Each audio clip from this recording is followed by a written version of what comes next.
we've been exploring the Four Noble Truths together.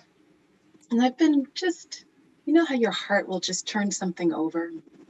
It's been thinking about the Four Noble Truths lately. And one way of framing the Four Noble Truths that we've been practicing with is to actually start with this third noble truth, that freedom is possible, freedom from greed, aversion, and delusion, like uprooting these forces in the heart mind, that's possible. And that there are people, there are people who have done the humble work, if you believe in the multiple lifetime model, over many, many lifetimes. And that these individuals in the past, individuals that are alive now, who have actually uprooted greed, aversion, and delusion. That there are people among us who have experienced varying degrees of freedom and full liberation. And that this will be true in the future. Right? So this is possible for us. This is possible for our own heart and mind, because the seeds of freedom are within every heart and mind. Right? So you can frame the Four Noble Truths by just starting with this third noble truth, that freedom is possible. And that freedom is possible through embodying, living into the fourth noble truth, this eightfold path that we've been exploring, that we're starting to explore. And that as we start to live into and embody the practices and the teachings of the Eightfold Path, we start to understand, not just intellectually, but in our bones, dukkha, and how it plays out in our own lives. First noble truth. And in that understanding, through that in the bones understanding of how dukkha plays out in our own heart and mind, through that understanding, we start to abandon the reflexive habit of craving. We start to abandon and let go of craving, the second noble truth. That's one way of kind of thinking about how these truths interact with each other and how we live into them, how we practice with them. So we have an opportunity this morning through reflection, study, meditative development, to deepen our understanding of the noble path factor of wise speech.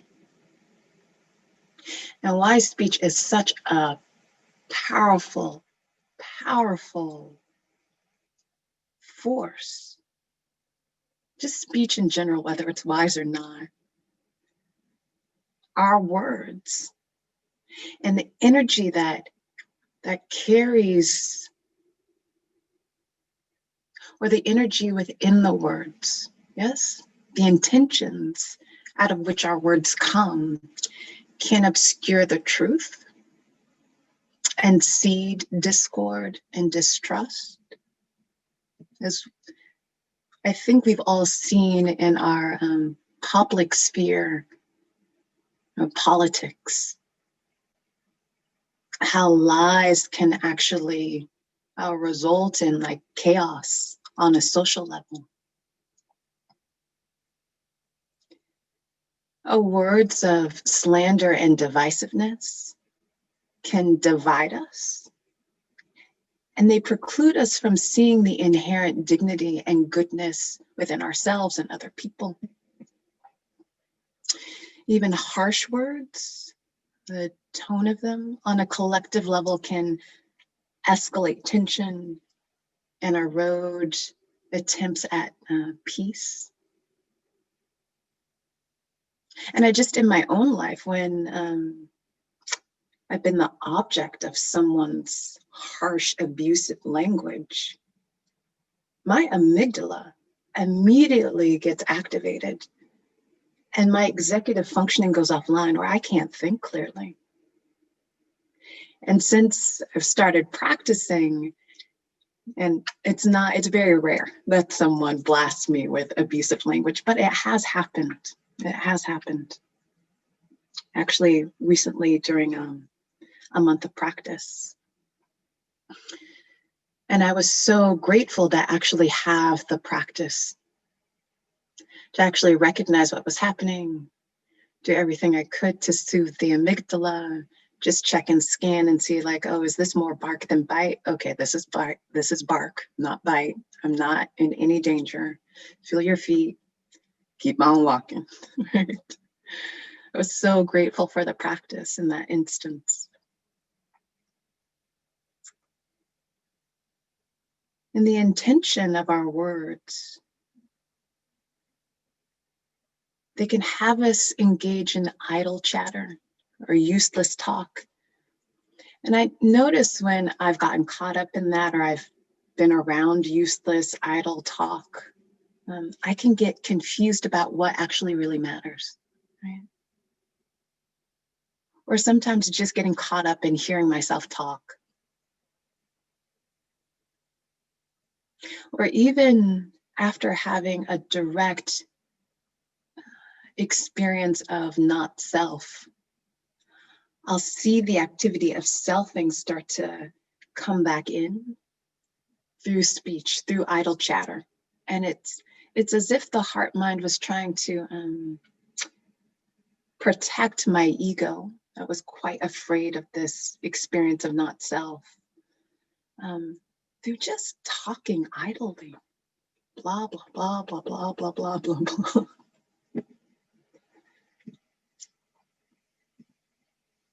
So much of our speech is shaped by the inner atmosphere within the heart mind. The tone within the heart mind, the intention with which we speak. And why speech is the third path factor on the Noble Eightfold Path. And before that was intention. Before that is intention. And our intentions shape, directly impact our speech and our actions.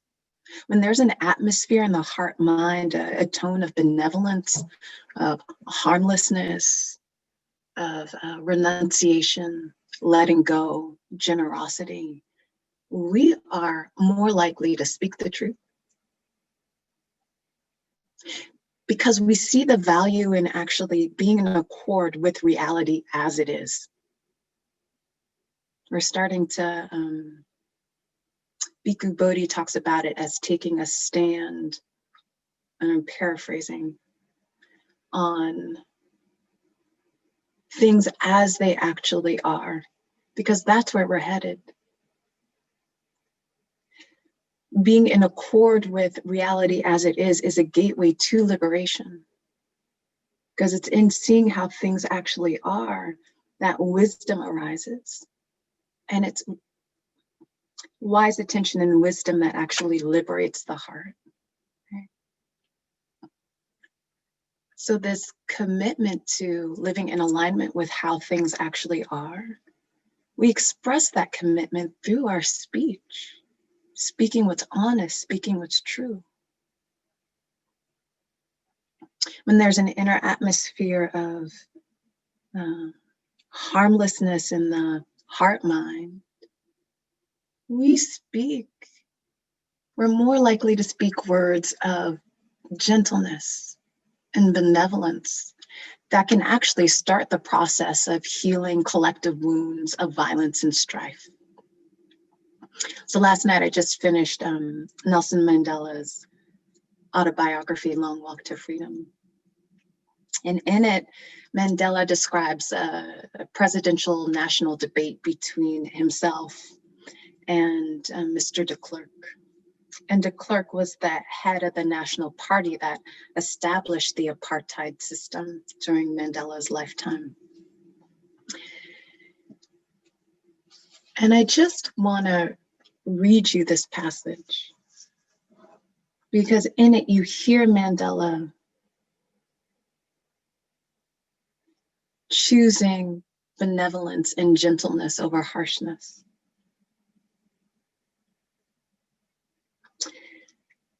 But as the debate was nearing an end, I felt I had been too harsh with the man, he's talking about Mr. de Klerk, who would be my partner in a government of national unity.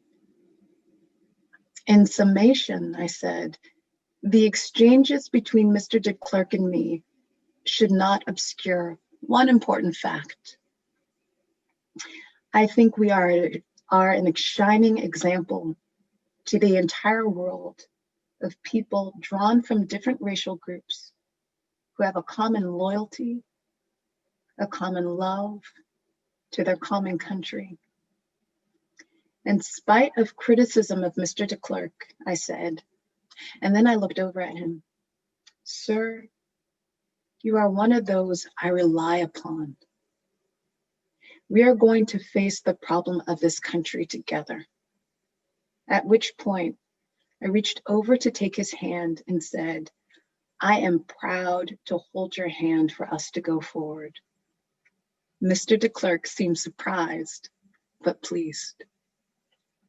Now just imagine a country that is doing the difficult, arduous, truth-telling work of healing after great systemic harm. And all the things that you have to do collectively to start to metabolize that wounding. It would be so easy to fall into the default pattern of shaming and blaming. Truth-telling is essential. So what Mandela was calling harsh speech, he said, I'd been too harsh with the man. When I read it, I hear it as just truth-telling. Just saying, hey, the National Party of South Africa has used speech, actually, to incite racial divisiveness among people. That's, unless he did it in a tone that was harsh. And that's a possibility. I hadn't thought of that. And there's a way to truth tell without that harshness. When there's an atmosphere of benevolence in the heart mind, we can speak in ways that bring people together. And we're able to do that because we're reminded of people's goodness. We don't give up on each other. There's a passage that I was reading last night from The Long Walk to Freedom that really kind of struck me.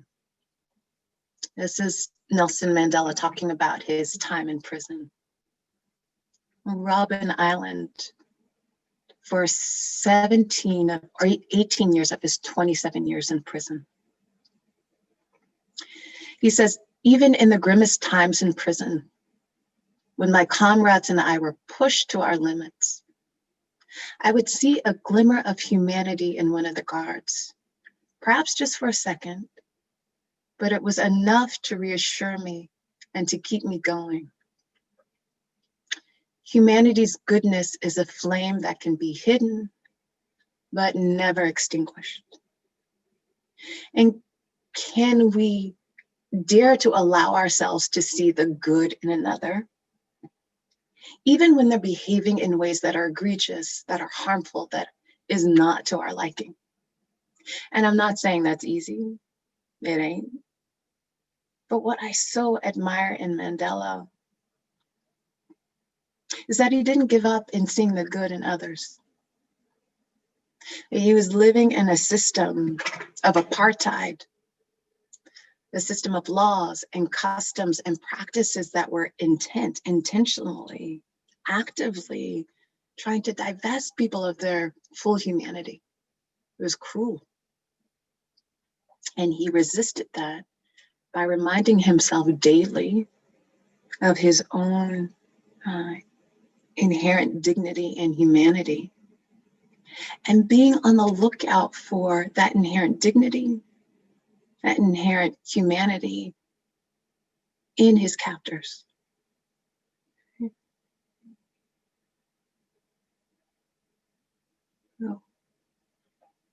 Speaking in ways that bring people together, that's predicated on just seeing the good within ourselves and seeing the good in other people. So this week we can start to play with or continue to play with wise speech. Right? This refraining from speech that is false, harsh, divisive and slanderous, and useless, idle chatter. And as you play with this week, be very gentle with yourself. Right? You don't want to use this practice to berate ourselves. I just want to share a quote by Ajahn Sucitto that really kind of supports us in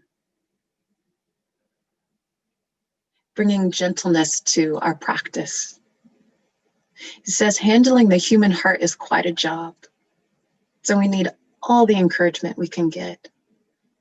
We all have energies and attitudes that need to mature into wisdom. And you'll see that as you play with speech this week.